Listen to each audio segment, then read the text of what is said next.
அரசியலமைப்பு அப்படிங்கிற 12th உள்ள புக்கை நம்ம ஃபுல்லாக ஆடியோ புக் மாதிரி கன்வெர்ட் பண்ணி கொடுக்குறேன் ஃப்ரெண்ட்ஸ். இதை திருப்பி கேட்டிங்கன்னா உங்களுக்கு ஒரு ஐடியா கிடைக்கும். மத்திய சட்டமன்றம் அரசியலமைப்பு நிர்ணய சபையாக மாற்றப்பட்டது. அதாவது என்ன சொல்லியிருக்காங்கன்னா, மத்திய சட்டமன்றம் இருக்குல்ல, அதுதான் ஃபஸ்ட்டு அரசியலமைப்பு நிர்ணய சபைன்னு சொல்லி மாற்றிருக்காங்க. அப்புறம் செகண்ட் இம்பார்ட்டன்ட் பாயிண்ட் அரசியலமைப்பு நாட்டின் அடிப்படை சட்டம் என்று அழைக்கப்படுகிறது. அரசியலமைப்பு தான் என்ன சொல்கிறோம், நாட்டோட அடிப்படை சட்டம் அப்படின்னு சொல்கிறோம். ஒரு நாட்டின் மக்களின் அடிப்படை அடையாளங்களை அரசியலமைப்பு வெளிப்படுத்துகிறது. ஸோ ஒரு நாட்டில் இருக்க மக்களோட அடிப்படை அடையாளங்களை வெளிப்படுத்துறது என்னது அப்படின்னு கேட்டோம்னா அந்த அரசியலமைப்பு தான் வெளிப்படுத்துது. ஸோ ஒரு நாட்டோட அடிப்படை சட்டம் அப்படின்னு கேட்டாலும் அரசியலமைப்பு தான். ஒரு நாட்டு மக்களோட அடிப்படை அடையாளங்களை வெளிப்படுத்துறது என்னதுன்னு கேட்டாலும் அரசியலமைப்பு தான். ஒரு நாட்டின் மக்களின் சில குறிப்பிடத்தக்க அடிப்படை உரிமைகளை அரசியலமைப்பு பாதுகாக்கிறது. ஸோ ஒரு நாட்டோட மக்கள் குறிப்பிடத்தக்க அடிப்படை உரிமைகள் இருக்கும் இல்லையா, அதை பாதுகாக்கிறது இந்த அமைப்புன்னு கேட்டோம்னா அதுவும் ஒரு அரசமைப்பு தான். உலகின் அரசமைப்புகளில் பெரும்பான்மையான எழுதப்பட்ட ஆவணங்களாக காணப்படுகின்றன. அவை பல பிரிவுகள் பட்டியல்களை கொண்டுள்ளன. இங்கிலாந்து அரசில் காணப்படுவது போன்று அரசியலமைப்பை ஒரே ஆவணமாக கொண்டிராத சில அரசுகளும் உள்ளன. இங்கிலாந்து அரசானது ஏராளமான வழக்கங்கள், உடன்பாடுகள் மற்றும் வரலாற்று முன்னுதாரணங்கள் ஆகியவற்றின் தொகுப்பாக பல அங்கங்களை கொண்ட அரசியலமைப்பினை கொண்டுள்ளது. ஸோ என்ன சொல்லியிருக்காங்கன்னா, உலகத்தில் அரசியலமைப்புகளில் பெரும்பான்மையானவை எழுதப்பட்ட ஆவணங்களாக தான் இருக்குது. அது நிறைய பிரிவுகள் பட்டியல்கள் எல்லாத்தையுமே அடக்கினதாக இருக்குது, நம்மளோட அரசியலமைப்பு மாதிரியே அப்படின்னு சொல்லியிருக்காங்க.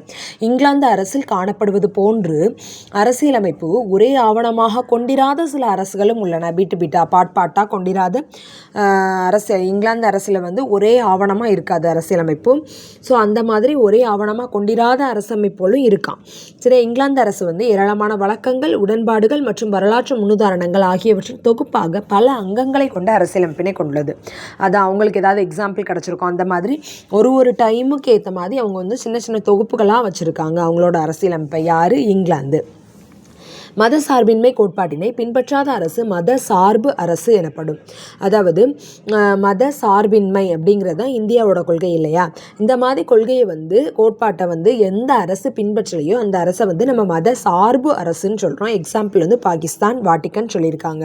அதாவது மத சார்பு அரசு என்பது ஒரு மதத்தினை அரசு மதமாக கொண்டிருக்கும். அந்த அரசின் உயர் பதவிகள் அனைத்தும் அரசு மதத்தை பின்பற்றுவோருக்கு மட்டுமே ஒதுக்கப்படும். பாகிஸ்தானில் பார்த்தோம் அப்படின்னா அவங்களுக்கு முஸ்லீமை தான் இம்பார்ட்டன்ஸ் கொடுப்பாங்க. வாட்டிக்கனில் கிறிஸ்டியனிசம். ஸோ இந்த மாதிரி நிறைய நாடுகள் இருக்குது அப்படின்னு சொல்லியிருக்காங்க. ஸோ மத சார்பின்மை அப்படிங்கிற கொள்கையை பின்பற்றாத அரசு மத சார்பு அரசு. எவ்வளோ நல்லா டெஃபினேஷன் கொடுத்துருக்காங்க பார்த்தீங்களா. மத சார்பின்மையை யார் ஃபாலோ பண்ணலையோ அவங்க மத சார்பு அரசாம். Example Pakistan, Vatican. அதாவது அந்த மத சார்பு அரசு அப்படிங்கிறது ஒரு மதத்தினை அரசு மதமாக வச்சுருப்பாங்க. அந்த அரசின் உயர் பதவிகள் எல்லாமே அந்த அரசு மதத்தை பின்பற்றுவோருக்கு மட்டும்தான் ஒதுக்கப்பட்டிருக்கும். இதை தான் என்ன சொல்கிறோம், மத சார்பு அரசுன்னு சொல்கிறோம். Example Pakistan, Vatican. 1946 அமைச்சரவை தூதுக்குழு திட்டத்தின் கீழ் உருவாக்கப்பட்ட இந்திய அரசியல் நிர்ணய சபையால் உருவாக்கப்பட்டது தான் என்னது, நம்மளோட அரசியலமைப்பு. ஸோ அரசியலமைப்பு உருவாக்கம் அப்படின்னாலே நமக்கு யார் ஞாபகம் வரணும், அமைச்சரவை தூதுக்குழு அப்படிங்கிற திட்டம் ஞாபகம் வரணும். எந்த வருஷம்? 1946. அதுக்கு கீழே உருவாக்கப்பட்டது தான் இந்திய அரசியல் நிர்ணய சபை. இந்திய அரசியல் நிர்ணய சபை அமெரிக்க ஐக்கிய மாநிலங்களின் அரசின் அரசியலமைப்பு அங்கு தேசிய இயக்கம் வெற்றியடைந்ததை தொடர்ந்து உருவாக்கப்பட்டது. மக்கள் பிரதிநிதிகளை கொண்ட ஒரு அரசியலமைப்பு நிர்ணய சபையால் உருவாக்கப்பட்ட சட்டப்பூர்வ அரசமைப்பு என்ற சிறப்பு இந்திய அரசமைப்புக்கு உண்டு. விடுதலையின் போது நாட்டில் இருந்த மக்கள் பிரிவுகளில் பெரும்பான்மையானோரின் ஒருமித்த கருத்தை இந்திய அரசமைப்பு பிரதிபலிக்கிறது. ஸோ என்ன சொல்லியிருக்காங்கன்னா, இப்போ அமெரிக்க ஐக்கிய மாநிலங்களோட அரசமைப்பை எடுத்துக்கிட்டோம் அப்படின்னா அங்கே தேசிய இயக்கம் வெற்றியடைந்ததை தொடர்ந்து தான் அந்த அரசமைப்பு உருவாக்கப்பட்டது. அதே மாதிரி நம்ம இந்தியாவில் பார்த்தோம் அப்படின்னா விடுதலையின் போது நாட்டில் இருந்த மக்கள் பிரிவுகளில் பெரும்பான்மையானோர் ஒருமித்த கருத்தை தான் நம்ம இந்திய அரசியலமைப்பில் எழுதியிருக்கோம். மக்கள் பிரதிநிதிகளை கொண்ட ஒரு அரசியலமைப்பு நிர்ணய சபையால் உருவாக்கப்பட்ட சட்டப்பூர்வ அரசியலமைப்பு அப்படிங்கிற சிறப்பு இந்திய அரசியலமைப்புக்கு உண்டு அப்படின்னு சொல்லிட்டாங்க. இந்திய அரசியலமைப்பின் திறவுகோல் அப்படின்னு நம்ம எதை சொல்கிறோம், முகவுரையை சொல்கிறோம். சாவி இருந்தால் பூட்டை திறந்துடலாம் சரியா. தொடக்கத்திலே நமக்கு சாவி பூட்டை திறந்துட்டு தான் வீட்டுக்குள்ளே வர முடியும். ஸோ முகவுரை அப்படிங்கிறத இந்திய அரசியலமைப்பின் திறவுகோல் அப்படின்னு சொல்கிறோம். அது எப்படி தொடங்கும், இந்திய மக்களாகிய நாம் அப்படின்னு சொல்லி தொடங்குது அப்படின்னு சொல்லியிருக்காங்க.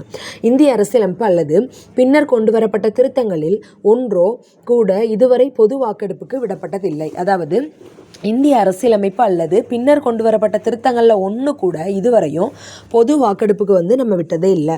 இந்திய அரசியலமைப்பு அல்லது பின்னர் கொண்டு வரப்பட்ட திருத்தம் இருக்கும்ல, அதில் ஒன்றை கூட இதுவரையும் நம்ம பொது வாக்கெடுப்புக்கு விட்டதே இல்லை அப்படின்னு சொல்லியிருக்காங்க. இதன் பொருத்தப்பாட்டினை அறிய சுவிட்சர்லாந்து நாட்டின் பொது வாக்கெடுப்பு முறையை ஆய்வது பயனுள்ளதாக அமையும் அப்படின்னு சொல்லியிருக்காங்க. அதாவது மக்கள் தான் அங்கே வந்து ஒரு சட்டம் வேணுமா வேண்டாமா அப்படிங்கிறத ஓட்டு போட்டு எலெக்ட் பண்ணுவாங்க. அந்த மாதிரி ஒரு பொது வாக்கெடுப்பு முறை வந்து இந்தியாவுக்கு வந்து சாத்தியமே கிடையாது. ஏன்னா சுவிட்சர்லாந்தில் வந்து கம்மியான பீப்புளாக இருந்திருக்கலாம், இந்தியாவில் வந்து அப்படி கிடையாது. இங்கே வந்து மெஜாரிட்டி பீப்புள் இருக்கிறனால ஒரு சட்டத்தை வந்து இம்ப்ளிமெண்ட் பண்ணுறதுக்கெலாம் நம்ம மக்களுடைய வாக்கெடுப்பு நடத்தினா அது வந்து முடியாத காரியம். ஸோ பொது வாக்கெடுப்பு முறை அப்படிங்கிறது வந்து சுவிட்சர்லாந்தில் இம்ப்ளிமெண்ட் இருக்குது. இதை மட்டும் ஞாபகம் வச்சா போதும். இந்திய அரசியலமைப்பில் வந்து இதுவரைக்கும் எந்த திருத்தமாக இருக்கலாம், எந்த அரசியலமைப்பு இந்த இதாக இருக்கலாம், ஆர்டிகல்ஸாக இருக்கலாம், அது எதுவுமே இதுவரையும் பொது வாக்கெடுப்புக்கு விடப்பட்டதே இல்லை அப்படின்னு சொல்லியிருக்காங்க. அதுக்கப்புறம் இந்தியாவில் மதசார்பின்மை. இந்திய அரசியலமைப்பின் 42வது சட்ட திருத்தம் அரசியலமைப்பின் முகப்புரையில் கூறப்பட்டுள்ள இறையாண்மை கொண்ட குடியரசு என்பதை இறையாண்மை, சமதர்ம, மதசார்பற்ற மக்களாட்சி குடியரசு என்றும், நாட்டின் ஒற்றுமை என்ற சொற்றொடரை நாட்டின் ஒற்றுமை மற்றும் ஒருமைப்பாடு என்றும் விரிவுபடுத்தியது. இந்த 42வது சட்ட திருத்தம் அப்படின்னாலே நமக்கு வந்து ரொம்ப நல்லா தெரியும். 1976 வருஷம் இந்திரா காந்தி பீரியடில் கொண்டு வந்தது. இதை தான் நம்ம என்ன சொல்கிறோம், சிறிய அரசியலமைப்புன்னு சொல்லத்தக்க அளவுக்கு ஏகப்பட்ட சேஞ்சஸை வந்து அரசியலமைப்பில் வந்து கொண்டு வந்திருப்பாங்க. ஸோ அந்த முகப்புரையிலேயே 2 சேஞ்ச் பண்ணியிருக்காங்க. என்னதெல்லாம், இறையாண்மை கொண்ட குடியரசு அப்படிங்கிற ஒரு வேர்டை இறையாண்மை, சமதர்மம், மதசார்பற்ற மக்களாட்சி குடியரசு அப்படிங்கிற 5 வேர்டை இன்க்ரீஸ் பண்ணியிருக்காங்க. ஸோ இறையாண்மை, குடியரசு தொடக்கமும் முடிவும் ஃபஸ்ட்டே இருந்திருக்கு. எந்த 3 வேர்ட்ஸை இன்க்ளூட் பண்ணியிருக்காங்கன்னா சமதர்மம், மதசார்பற்ற மக்களாட்சி குடியரசு அப்படிங்கிறது தான் வந்து அது கூட ஆட் பண்ணியிருக்காங்க. இந்திய அரசியலமைப்போட 42வது சட்ட திருத்தம் அரசியலமைப்பின் முகப்புரையில் கூறப்பட்டுள்ள இறையாண்மை கொண்ட குடியரசு அப்படிங்கிற 2 வேர்டை இன்னும் 3 வேர்டு வந்து ஆட் பண்ணி மொத்தமாக வந்து 5 வேர்டாக மாற்றிருக்காங்க. ஈச மேம கூ அப்படின்னு ஞாபகம் வச்சுக்கோங்க. எல்லாம் ஃபஸ்ட் லெட்டரையும் சேர்த்து ஈ சமம கூ அப்படின்னு ஞாபகம் வச்சுக்கோங்க. அப்போ இறையாண்மை கொண்ட சமதர்மம் மதசார்பற்ற மக்களாட்சி குடியரசு அப்படிங்கிற மீனிங் வந்துடும். நாட்டின் ஒற்றுமை அப்படிங்கிற ஒரே ஒரு வேர்டை நாட்டின் ஒற்றுமை மற்றும் ஒருமைப்பாடு அப்படின்னு சொல்லி விரிவுபடுத்தியிருக்காங்க. மதசார்பின்மை, சமதர்மம் ஆகிய கொள்கைகள் அரசியலமைப்பின் பிரிக்க முடியாத நெறி அப்படிங்கிறத வலியுறுத்தணும் அப்படிங்கிறக்காண்டி முன்னாள் பிரதமர் இந்திரா காந்தி 1976 தேசிய அவசர நிலை காலத்தில் இந்த 42வது திருத்தத்தை கொண்டு வந்தார். ஸோ 1976 வந்து தேசிய அவசர நிலை போட்டிருக்காங்க. அந்த காலத்தில் தான் என்ன பண்ணியிருக்காங்க, இந்த 42வது திருத்தம் வந்து கொண்டு வரப்பட்டிருக்கு. அரசியலமைப்போட தயாரிப்பு பணிகள். இதில் என்ன சொல்லியிருக்காங்கன்னா, அரசியலமைப்பு நிர்ணய சபையோட முதல் கூட்டம் டிசம்பர் 9, 1946 அன்று கூடியது. ஸோ அரசியலமைப்பு நிர்ணய சபை வந்து உருவாக்கியாச்சு. அதுக்கு ஒரு முதல் கூட்டம் வைக்காங்க. அது வந்து 9ஆம் தேதி டிசம்பர் மாதம் 1946 கூடியிருக்கு. பாகிஸ்தான் பிரிவினைக்கு பின்னர் மீதமுள்ள இந்தியாவுக்கான அரசியலமைப்பு நிர்ணய சபை 14 ஆகஸ்ட் 1947 அன்று கூடியது. ஸோ என்ன சொல்லியிருக்காங்கன்னா, 1947 ஆகஸ்ட் 15 வந்து நமக்கு வந்து சுதந்திரமாக, ஸோ பாகிஸ்தான் பிரிஞ்சிடுச்சு. பிரிஞ்சதுக்கு அப்புறமா அன்னைக்கு வரையும் கூடியிருக்கு. அன்றைய மாகாண சட்டமன்றங்களின் உறுப்பினர்களே அரசியலமைப்பு நிர்ணய சபை உறுப்பினர்களை மறைமுக வாக்கெடுப்பின் மூலம் தேர்ந்தெடுத்தனர். ஸோ மறைமுக வாக்கெடுப்பு மூலம், அதாவது குடியரசுத் தலைவரை நம்ம எப்படி எலெக்ட் பண்ணுறோமோ அந்த மாதிரி என்ன பண்ணியிருக்காங்க, அந்த அரசியலமைப்பு நிர்ணய சபையோட உறுப்பினர்களை வந்து தேர்ந்தெடுத்திருக்காங்க. கேபினெட் மிஷன் என்று அழைக்கப்பட்ட பிரித்தானிய அமைச்சரவை குழு முன்மொழிந்த திட்ட ஆங்கிலேய அரசின் அடிப்படையில் அரசியலமைப்பு நிர்ணய சபை உறுப்பினர்களின் வரிசை அமைந்தது. அதாவது கேபினட் மிஷன் அப்படின்னு சொல்கிற பிரித்தானிய அமைச்சரவை குழுன்னு சொல்லுவாங்கள்ல, அந்த கேபினட் மிஷன் வந்து ஆங்கிலேய அரசோட அந்த திட்டங்களை வந்து முன்மொழிஞ்சிருக்காங்க. அந்த அடிப்படையில் தான் அரசியலமைப்பு நிர்ணய சபையோட உறுப்பினர்களுடைய வரிசை வந்து அமைஞ்சிருக்கு. அதாவது இத்தனை மாகாணத்திலிருந்து இத்தனை பேர், 289 மாகாணங்களின் உறுப்பினர்கள், பலுச்சிஸ்தான் சார்பில் 3, மாகாண முதன்மை ஆணையர் சார்பில் 1, அப்படி எல்லாத்தையும் ஆட் பண்ணி தான் மொத்தமாக அந்த இது அமைஞ்சிருக்கும். ஸோ அதை அறிவித்தது யாருன்னா கேபினட் மிஷன் அப்படின்னு அழைக்கப்படுற பிரித்தானிய அமைச்சரவை குழு அப்படிங்கிறது தான் வந்து இந்த மாதிரி தான் அமைக்கணும் அப்படின்ற திட்டத்தை வந்து முன்மொழிஞ்சிருக்காங்க 1946. அதுக்கப்புறம் இதில் ஒரு பிக்டோரியல் கொடுத்துருக்காங்க சரியா இந்த புக்கில். ஸோ அதில் வந்து வரைவுக்குழு உறுப்பினர்கள் எல்லாருமே இருக்காங்க. இது February 1948 எடுத்த ஃபோட்டோவாம். N Madhava Rao, Syed Muhammad Saadulla, doctor BR Ambedkar, sir Alladi Krishnaswami, sir BN Rao, SN Mukherjee, Jugal Kishore Khanna, Kewal Krishna, இத்தனை பேர் இருக்காங்க. N Madhava Rao, Syed Muhammad Saadulla, doctor BR Ambedkar, sir Alladi Krishnaswami, sir BN Rao, SN Mukherjee, Jugal Kishore Khanna, Kewal Krishna, 8 பேர் இருக்காங்க. அதில் தலைவர் யார்? BR அம்பேத்கர் தான் தலைவர். ஸோ தலைவர் ப்ளஸ் 7 பேர், மொத்தமாக 8 பேர் இருக்காங்க. யார்? அரசியலமைப்பு நிர்ணய சபை வரைவு குழுவோட உறுப்பினர்கள் இவங்க எல்லாருமே. சரி, அரசியலமைப்பு நிர்ணய சபையின் பிராந்திய அரசியலமைப்பு கமிட்டி தலைவராக இருந்தவர் சர்தார் வல்லபாய் படேல். அதாவது என்ன சொல்லியிருக்காங்கன்னா, அரசியலமைப்பு நிர்ணய சபையோட பிராந்திய அரசியலமைப்பு கமிட்டின்னு ஒரு கமிட்டி இருந்திருக்கு. பிராந்திய அரசியலமைப்பு கமிட்டி. இவர் தான் எல்லா பிராந்தியத்தையும் இணைக்கணும் அப்படிங்கிறத கொண்டு வந்தவர். ஸோ அந்த கமிட்டியோட தலைவராக இருந்தவர் யார்? சர்தார் வல்லபாய் படேல். ஒரு ஜுனாகத்தாக இருக்கட்டும், ஒரு ஹைதராபாத்தாக இருக்கட்டும், அங்கெல்லாம் போய் ரிப்போர்ட் வாங்கிட்டு வந்து எங்களோடத சேருங்க அப்படின்னு சொல்லி இந்தியா கூட வல்லாத்தலையாக எல்லாத்தையும் இழுத்து சேர்த்தனால தான் அவர் வல்லபாய் பட்டேல். அதான் இரும்பு மனுஷன் சொல்கிறோம். அதுக்கப்புறம் அன்றைய மாகாணங்கள் சுதேச அரசுகள் அல்லது அரசுகளின் குழுக்களில் இருந்து அதன் மக்கள் தொகைக்கு ஏற்றபடி 10 லட்சத்துக்கு ஒருவர் அப்படிங்கிற விகிதத்தில் உறுப்பினர்கள் ஒதுக்கீடு செய்யப்பட்டிருக்காங்க. இதன்படி மாகாணங்கள்லேருந்து 292 உறுப்பினர்கள், சுதேச அரசுகளிலிருந்து 93 உறுப்பினர்களும் தேர்ந்தெடுக்கப்பட்டிருக்காங்க. ஸோ மாகாணங்கள்லேருந்து 292 உறுப்பினர்களும், சுதேச அரசுகளில் இருந்து 93 உறுப்பினர்களும் தேர்ந்தெடுக்கப்பட்டிருக்காங்க. ஒவ்வொரு மாகாணத்துக்கும் 3 முதன்மை சமுதாயங்களான இந்து, முஸ்லிம் மற்றும் சீக்கியர், இந்து, முஸ்லிம், சீக்கியர் ஆகிய சமுதாயங்களின் மக்கள் தொகை விகிதத்தில் இடம் ஒதுக்கப்பட்டுள்ளது. ஸோ ஒவ்வொரு இதுலேயும் எத்தனை பேர் இருக்காங்க அப்படின்னு பார்த்து அவங்களுக்கு விகிதத்துக்கு ஏற்ற மாதிரி தான் வந்து ஒருத்தங்க பார்ட்டிசிபேட் பண்ணலாம், 2 பேர் பார்ட்டிசிபேட் பண்ணலாம் அப்படிங்கிற அந்த இதை வந்து கொடுத்துருக்காங்க அப்படின்னு சொல்லியிருக்காங்க. ஸோ மொத்தமாக மாகாணங்கள்லேருந்து 292 பேர், 93 சுதேச அரசுகளின் உறுப்பினர்கள் சார்பில் ஒவ்வொருத்தர். அது போக இதில் 10th புக்கில் என்ன கொடுத்துருக்காங்கன்னா, பலுச்சிஸ்தான் சார்பில் ஒருவர், மாகாண முதன்மை உறுப்பினர்கள் சார்பில் 3 அப்படின்னு சொல்லிட்டு மொத்தமாக 389 உறுப்பினர்கள் வந்து இதில் இருந்திருக்காங்க அப்படின்னு சொல்லி கொடுத்துருக்காங்க. அந்தந்த மாகாணத்துக்கு ஏற்ற மாதிரி பிரதிநிதித்துவ முறையில் இவங்க வந்து தேர்ந்தெடுக்கப்பட்டிருக்காங்க. மக்கள் தொகை விகிதத்துக்கு ஏற்ப தாங்களே தேர்வு செய்து கொள்ளும் முறையினை உருவாக்க அனுமதிக்கப்பட்டது. 284 உறுப்பினர்கள் 26/11/1949 அன்று அரசியலமைப்பினை ஏற்று கையொப்பமிட்டு அரசியலமைப்பினை நிறைவேற்றினர். ஸோ அரசியலமைப்பு நிர்ணய சபை உருவாக்கியாச்சா, இப்போது அந்த வரைவு குழு எல்லாம் சேர்ந்து அரசியலமைப்பை எழுதி முடிச்சாச்சு. இப்போ அதை போய் சப்மிட் பண்ணியாச்சு. எப்போன்னா 26ஆம் தேதி, அதாவது நம்ம குடியரசு தினத்தை அன்னைக்கு, ஆனால் நவம்பர் மாதம், சரியா 2 மாதம் முன்னாடி. ஸோ 26ஆம் தேதி நவம்பர் மாதம் 1949 போய் சப்மிட் பண்ணியாச்சு. அந்த சப்மிட் பண்ணதில் எத்தனை பேர் சைன் பண்ணாங்க அப்படின்னா 284 உறுப்பினர்கள் வந்து சைன் பண்ணியிருக்காங்க. 284 உறுப்பினர்கள் வந்து சைன் பண்ணியிருக்காங்க. ஏற்று கையொப்பமிட்டு அரசியலமைப்பை நிறைவேற்றினர் அப்படின்னு சொல்லிட்டாங்க. அப்புறம் முதல் கூட்டம் நடந்துச்சு இல்லையா, 9ஆம் தேதி டிசம்பர் 1946 அரசியலமைப்பு நிர்ணய சபையில். அன்னைக்கு என்ன நடந்திருக்கும்னா, ஃபர்ஸ்ட் தலைவரை, தற்காலிக தலைவரை தேர்ந்தெடுத்திருப்பாங்க. அப்போ வந்து வயசில் மூத்தவராக இருந்த, எக்ஸ்பீரியன்ஸ் படி மூத்தவராக இருந்த டாக்டர் சச்சிதானந்த சின்ஹாவை தான் தற்காலிக தலைவராக தேர்ந்தெடுத்திருப்பாங்க. அப்படி தேர்ந்தெடுக்குவோம் அப்படின்னு சொல்லி ஃபர்ஸ்ட் கமெண்ட் கொடுத்தவர் யாருன்னா ஆச்சாரிய JP கிருபால்னி தான் ஃபர்ஸ்ட் அவங்கள தேர்ந்தெடுப்போம் அப்படின்னு சொல்லியிருப்பாங்க. அப்புறமா அவர் வந்து வயது மூப்பின் காரணமாக இறந்துருவார். இறந்தனால அதுக்கப்புறம் நிரந்தர தலைவராக யாரை வைப்பாங்கன்னா ராஜேந்திர பிரசாத்தை வைப்பாங்க. துணைத் தலைவர்கள் யாருன்னா HC முகர்ஜி மற்றும் VT கிருஷ்ணமாச்சாரி, இவங்கெல்லாம் வந்து துணைத் தலைவர்களாக இருப்பாங்க. ஸோ இந்த பேராகிராஃபில் அதை தான் கொடுத்துருக்காங்க. அரசியலமைப்பு நிர்ணய சபையோட முதல் கூட்டம் டிசம்பர் 9, 1946 அன்று 11 மணி அளவில் புதுடில்லி அரசியலமைப்பு அரங்கில் கூடியது. அன்றைய கூட்டத்தின் முதல் கூட்டப்பொருள் தற்காலிக தலைவர் தேர்வு ஆகும். ஆச்சாரிய JP கிருபால்னி ஐக்கிய மாகாணத்தில் உள்ளவர், பொதுவை சார்ந்தவர். அவர் வந்து டாக்டர் சச்சிதானந்த சின்ஹாவை வந்து தற்காலிக தலைவராக தலைமையேற்று நடத்தணும் அப்படின்னு சொல்லி கேட்டுக்கிறாரு.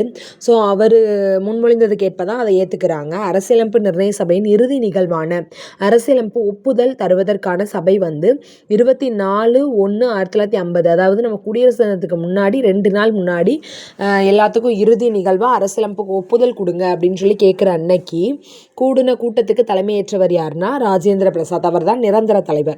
9 டிசம்பர் 1946 முதல் 24 ஜனவரி 1950 வரை அரசியலமைப்பு நிர்ணய சபையில் நிகழ்ந்த விவாதங்களின் தொகுப்பு 12 தொகுதிகளை கொண்டதாகும்.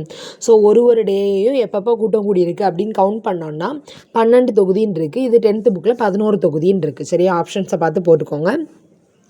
அப்புறம் அதை வந்து கைப்பட இத்தாலிய பாணியில் எழுதி தந்தவர் யாருன்னா பிரேம் பெஹாரி நரேன் ரைஜடா அப்படிங்கிறவர் தான். இத்தாலிய பாணியில் தான் எழுதியிருப்பார். முகவுரை வந்து 1, 22 பாகங்கள், 395 சட்டப்பிரிவுகள், 8 அட்டவணைகள். ஆனால் இப்போ பார்த்தோம் அப்படின்னா 25 பகுதிகள் 448 உறுப்புகள் 12 அட்டவணைகள் அப்படின்னு சொல்கிறாங்க அப்படின்னு இருக்கு.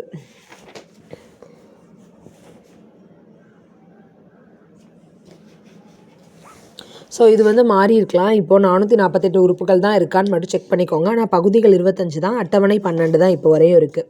அப்புறம் ஒரு தொகுதியும் எப்போ தொடங்கி எப்போ முடிஞ்சிச்சு அப்படிங்கிறத கொடுத்துருக்காங்க. தொகுதி 1 டிசம்பர் 9 தொடங்கியிருக்கு. டிசம்பர் 23 முடிஞ்சிருக்கு 1946லேயே. அப்புறம் தொகுதி 2 ஜனவரி மாதம் 20 தொடங்கி 25 முடிஞ்சிருக்கு 1947. அதாவது 1947 நம்ம சுதந்திரத்துக்கு முன்னாடியே ஜனவரி 20 தொடங்கி 25 வரையும் நடந்திருக்கு. தொகுதி 3 ஏப்ரல் 28 தொடங்கி மே 2 வரையும் 1947 நடந்திருக்கு. அதுக்கப்புறம் ஜூலை 14 ஜூலை 31 வரை 1947 தொகுதி 4. தொகுதி 5 ஆகஸ்ட் 14 முதல் 30 வரையும். இது வந்து 1947, அதாவது நம்மளுடைய சுதந்திரத்துக்கு அப்புறம் ஆஃப்டர் இண்டிபெண்டன்ஸ், முந்தின நாள் இண்டிபெண்டன்ஸ் அன்னைக்கு தொடங்கி அடுத்த நாள் வரையும் நடந்திருக்கு. ஸோ தொகுதி 6 வந்து 27 ஜனவரி 1948. ஸோ 26 ஜனவரி தான் நமக்கு வந்து குடியரசு தினம். இது 27 ஜனவரி 1948 நடந்திருக்கு. தொகுதி 7 நவம்பர் 4. ஜனவரிக்கு அப்புறம் ஸ்ட்ரெயிட்டாக எப்போ நடந்திருக்கு? நவம்பரில் தான் நடந்திருக்கு. நவம்பர் 4 1948 முதல் ஜனவரி 8 1949 வரை. தொகுதி 8 மே 16 முதல் ஜூன் 16 1949 வரை. ஸோ மே 16 முதல் ஜூன் 16 1949 வரை. தொகுதி 9 ஜூலை 30 முதல் 18 செப்டம்பர் 1949 வரை. தொகுதி 10 6 அக்டோபர் முதல் 17 அக்டோபர் 1949 வரை. ஸோ தொகுதி 10 என்ன பண்ணியிருக்காங்கன்னா 6 அக்டோபர் முதல் அக்டோபர் மாதம் 6ஆம் தேதியிலேருந்து 17ஆம் அக்டோபர் 1949 வரை. தொகுதி 11 14 நவம்பர் முதல் 26 நவம்பர் 1949 வரை. ஸோ தொகுதி 11 வந்து 14 நவம்பர் முதல் 26 நவம்பர் 1949 வரை. தொகுதி 12 24 ஜனவரி 1950 அதோடு முடிஞ்சிருச்சு. அதுக்கப்புறம் இந்திய அரசாங்க சட்டம் 1935 நம்ம இதெல்லாம் எடுத்துக்கிட்டோம். அதுபோக எந்தெந்த நாடுலேருந்து இதெல்லாம் எடுத்துக்கிட்டோம்னு ஒரு இம்பார்ட்டண்டான பாக்ஸு. கூட்டாட்சி விதிகள், ஆளுநர் பதவி, நீதித்துறை, பொதுத்தேர்வு ஆணையங்கள், நெருக்கடி கால விதிகள், நிர்வாக விவரங்கள் ஆகியன இந்திய அரசாங்க சட்டம் 1935 எடுத்துக்கொள்ளப்பட்டன. ஸோ கூட்டாட்சி விதிகள், அதாவது மத்திய அரசு மாநில அரசுக்கு என்னென்ன விதி அப்படின்னு சொல்லி அந்த விதிகள். அப்புறம் ஆளுநர் பதவி, அப்புறம் நீதித்துறை எப்படி இருக்கணும், பொது தேர்வு ஆணையங்கள் டிஎன்பிஎஸ்சி இருக்கு இல்லையா அது, அப்புறம் நெருக்கடி கால விதிகள், எமர்ஜென்சி ஆக்ட் அப்போ என்னென்ன பண்ணணும், அப்புறம் நிர்வாக விவரங்கள், இது எல்லாத்தையுமே வந்து இந்திய அரசாங்க சட்டம் 1935 தான் நம்ம எடுத்திருக்கோம். இதெல்லாம் கூட்டாட்சி விதிகள், ஆளுநர் பதவி, நீதித்துறை, பொதுத்தேர்வு ஆணையங்கள், நெருக்கடி கால விதிகள், நிர்வாக விவரங்கள் ஆகியன இந்திய அரசாங்க சட்டம் 1935 எடுத்துக்கொள்ளப்பட்டன. அதுக்கப்புறமா பிரிட்டன்லேருந்து எதெல்லாம் எடுத்துக்கிட்டோம்னா நாடாளுமன்ற அரசு, ஒற்றை குடியுரிமை, சட்டத்தின் ஆட்சி, நாடாளுமன்ற செயல்முறைகள், இடைக்கால தடையாணைகள், இதெல்லாம் வந்து நம்ம பிரிட்டன்லேருந்து எடுத்திருக்கோம். நாடாளுமன்ற அரசு ஒரு ஒற்றை குடியுரிமைனா என்னது, நாடாளுமன்ற அரசு, ஒற்றை குடியுரிமை, சட்டத்தின் ஆட்சி, நாடாளுமன்ற செயல்முறைகள், இடைக்கால தடையாணைகள், இது எல்லாத்தையுமே நம்ம பிரிட்டன்லேருந்து எடுத்திருக்கோம். அமெரிக்க அரசியலமைப்புலேருந்து இதெல்லாம் எடுத்திருக்கோம்னா அரசியலமைப்பு அப்படிங்கிற கொள்கையே நம்ம அதுலேருந்து தான் எடுத்திருக்கோம். அதுக்காக அடிப்படை உரிமைகள், நீதி சீராய்வு, குடியரசுத் தலைவர் மீதான பதவி நீக்க தீர்மானம், உச்சநீதிமன்றம், உயர்நீதிமன்ற நீதிபதிகள், குடியரசு துணைத் தலைவர் போன்றோரை பதவி நீக்கம் செய்யும் முறை. அவங்க ஏதாவது தப்பு பண்ணியிருந்தாங்கன்னா குடியரசுத் தலைவராக இருக்கலாம், உச்சநீதிமன்ற உயர்நீதிமன்ற நீதிபதிகளாக இருக்கலாம், குடியரசு துணைத் தலைவராக இருக்கலாம், யாரானாலும் பதவி நீக்கம் செய்யணும் அப்படின்னா அரசியலமைப்பு அமெரிக்காவோட தான் ஃபாலோ பண்ணி தான் நம்ம பண்ண முடியும். ஸோ அதை எடுத்திருக்கோம். நீதி சீராய்வு அப்படிங்கிறது ப்ளஸ் அடிப்படை உரிமைகள். அதுக்கப்புறம் அயர்லாந்தில் அது ஒன்றே ஒன்று தான், அரசின் வழிகாட்டு நெறிமுறைகள். ஸோ அரசின் வழிகாட்டு நெறிமுறைகள் நம்ம வந்து அயர்லாந்து பெண்மணின்னு சொல்லுவோம் இல்லையா, யார், நம்மளோட அன்னி பெசன்ட் அம்மையார். ஸோ ஞாபகம் வச்சுக்கோங்க, அன்னி பெசன்ட் அம்மையார். ஸோ அரசின் வழிகாட்டு நெறிமுறைகள் அயர்லாந்து அன்னி பெசன்ட், ஞாபகம் வந்துருமா? அடுத்தது கனடா வந்து ஒரு வலுவான மத்திய அரசுடன் கூடிய கூட்டாட்சி. ஸோ ஒரு வலுவான மத்திய அரசு, இப்போ நம்ம சொல்கிறோம் இல்லையா, இப்போ கூட்டாட்சியில் தான் இருப்பாங்க. பொதுப்பட்டியலில் ஏதாவது ஒன்று கல்வி மேலே ஏதாவது ஒரு ஆக்ஷன் எடுக்கும் அப்படின்னா, மாநில அரசோடதோ மத்திய அரசோடதோ முரண்படுற பட்சத்தில் மத்திய அரசோடது தான் வந்து என்னது ஃபைனல் பண்ணுவாங்க. ஸோ ஒரு வலுவான மத்திய அரசுடன் கூடிய கூட்டாட்சி, மத்திய அரசிடம் இதர அதிகாரங்கள், மத்திய அரசு கிட்ட இதர அதிகாரங்கள். பொதுப்பட்டியல்னா என்னது அப்படிங்கிறது மத்திய அரசால் மாநில ஆளுநர் நியமனம், உச்சநீதிமன்றத்தின் அதிகார வரம்பு. இது எல்லாமே நம்ம கனடாலேருந்து எடுத்திருக்கோம்.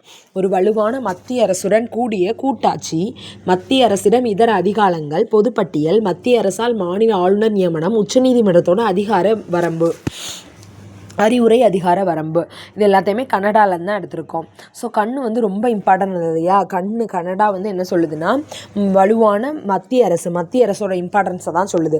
ஒரு வலுவான மத்திய அரசுடன் கூடிய கூட்டாட்சியாக இருக்கணும். 2 கண்ணும் மத்திய அரசு, அதான் மத்திய அரசு மாநில அரசு. ஆனால் கண்ணுன்னு வரம்பிச்சில் அது ரொம்ப இம்பார்ட்டன்ட். ஸோ மத்திய அரசோட கூடிய கூட்டாட்சியாக தான் இருக்கணும். மத்திய அரசிடம் இதர அதிகாரங்கள், எல்லா அதிகாரமுமே மத்திய அரசில் தான் இருக்குது. பொதுப்பட்டியல்னாலும் மத்திய அரசு தான் டாப்பு. மத்திய அரசால் ஆளுநர் நியமிக்கப்படணும். உச்சநீதிமன்றம் மத்திய அரசில் தான் இருக்கும் இல்லையா. ஸோ உச்சநீதிமன்றத்தோட அறிவுரை அதிகார வரம்பு. இது எல்லாமே எங்கேருந்து எடுத்திருக்கோம், கண்ணுலேருந்து எடுத்திருக்கோம், கனடாலேருந்து எடுத்திருக்கோம். ஆஸ்திரேலியானாலே நமக்கு என்ன ஞாபகம் வரும், நமக்கு வந்து கேங்கரு தான் ஞாபகம் வரும் இல்லையா. ஸோ ஆஸ்திரேலியாவில் வந்து கேங்கரு வணிகம் நடக்கு, வர்த்தக சுதந்திரம். ஸோ அதை வந்து வர்த்தகம் பண்ணுற சுதந்திரமாக பண்ணுறாங்க. நாடாளுமன்றத்தோட ஈரவைகளின் கூட்டம், அதாவது இப்போ ஒரு கேங்கரும் நம்ம வாங்க முடியாது இல்லையா, 2 கேங்கரும் சேர்ந்து தான் வரும். ஸோ ஈரவைகளின் கூட்டம் வாங்கினோன்னா அதை கூட்டமாக தான் வாங்க முடியும்.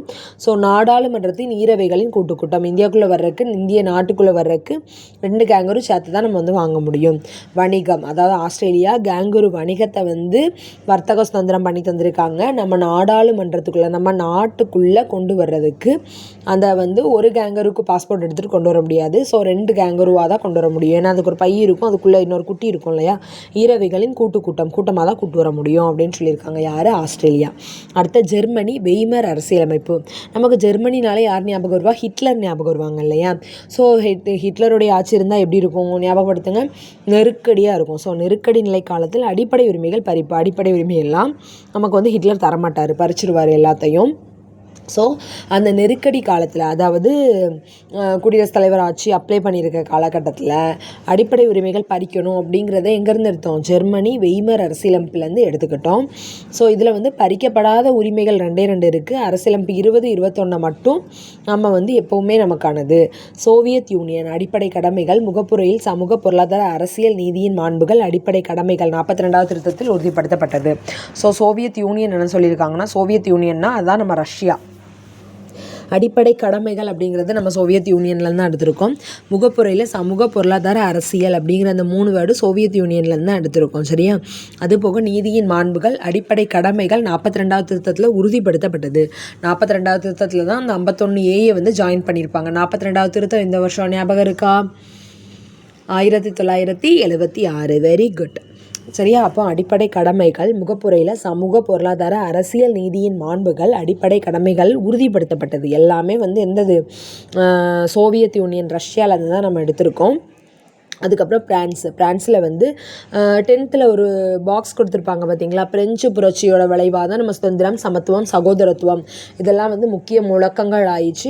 இது வந்து அரசியலமைப்பில் முகவுரையில் முக்கியத்துவம் கொடுத்துருக்காங்க அப்படின்னு சொல்லி ஒரு குட்டி பாக்ஸ் வந்து 10th இருக்கும். அதோட வருஷம் கூட 1789 அப்படின்னு சொல்லியிருக்கோம் இல்லையா. அந்த பாக்ஸை ஞாபகம் வச்சுக்கோங்க. ஸோ பிரான்ஸ்னாலே நமக்கு என்னது, சுதந்திரம், சமத்துவம், சகோதரத்துவம். ஸோ குடியரசு அது போக முகப்புரையில் சுதந்திரம், சமத்துவம், சகோதரத்துவம். ஸோ குடியரசு அப்படிங்கிற கான்செப்ட் எங்கேருந்து எடுத்தோம்? பிரான்ஸுலேருந்து எடுத்தோம். ஸோ பிரான்ஸு, குடியரசு, சூ ஞாபகம் வச்சுக்கோங்க. முகப்புரையில் சுதந்திரம், சமத்துவம், சகோதரத்துவம். இது 10th உள்ள பாக்ஸுக்கு போயிருங்க. இந்த 3 இம்பார்ட்டன்ஸ் கொடுக்க சொல்லி எடுத்தது வந்து எங்கேருந்து எடுத்தோம்? ஃப்ரான்ஸ்லேருந்து எடுத்தோம். பிரெஞ்சு புரட்சியின் விளைவாக எடுத்தோம். So France. தென்னாப்பிரிக்கான்றது அரசியலமைப்பு திருத்த சட்டம் செயல்முறை. ஸோ சவுத் ஆஃப்ரிக்கா வந்து அரசியலமைப்பு திருத்த சட்டம் செயல்முறை. மாநிலங்களவை உறுப்பினர்கள் தேர்வு. ஸோ மாநிலங்களவை உறுப்பினர்களை வந்து எப்படி தேர்வு செய்யணும் அப்படிங்கிறதும் நமக்கு வந்து தென்னாப்பிரிக்காவில் தான். இப்போ சவுத் ஆஃப்ரிக்கானாலே நம்ம கிரிக்கெட் டீம் ஞாபகம் வச்சுக்கோங்க. அங்கே இருக்கிற கிரிக்கெட் டீம் மெம்பர்ஸ் தான் வந்து நமக்கு வந்து நல்லா ரன்ஸ் வந்து நமக்கு ஐபிஎல்லில் வந்து அடிப்பாங்க இல்லையா?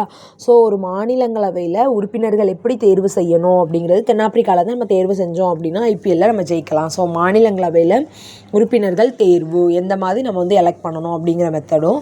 அரசியலமைப்பு திருத்த சட்ட செயல்முறை. ஸோ அவங்க வந்து என்ன பண்ணுவாங்க? கிரிக்கெட்டில் வந்து ரூல்ஸ் அண்ட் ரெகுலேஷன்ஸை வந்து திருத்துற அளவுக்கு பெஸ்ட்டாக பர்ஃபார்ம் பண்ணுவாங்க அப்படின்னு சொல்லியிருக்காங்க. இப்போது ஒரு ஓவர்லேயே வந்து 6 பாலில் 36 ரன்னு தான் எடுக்க முடியும் அப்படின்னா அது திருத்தம் பண்ணுற அளவுக்கு இவங்க ரன் எடுப்பாங்க. அரசியலமைப்பு திருத்த சட்டம் செயல்முறை அளவுக்கு சவுத் ஆஃப்ரிக்காலேருந்து வந்த பிளேயர்ஸ் வந்து என்ன பண்ணுவாங்க? நமக்கு ரன் எடுத்து கொடுப்பாங்க அப்படின்னு ஞாபகம் வச்சுக்கோங்க. அவ்வளோதான் ஃப்ரெண்ட்ஸ். ஸோ இறுதிப்படுத்தப்பட்ட திருத்தப்பட்ட வரைவு 1949 நவம்பர் 26 அன்னைக்கு ஏற்கப்பட்டுச்சு. எத்தனை பேர் சைன் பண்ணாங்க ஞாபகம் இருக்கா?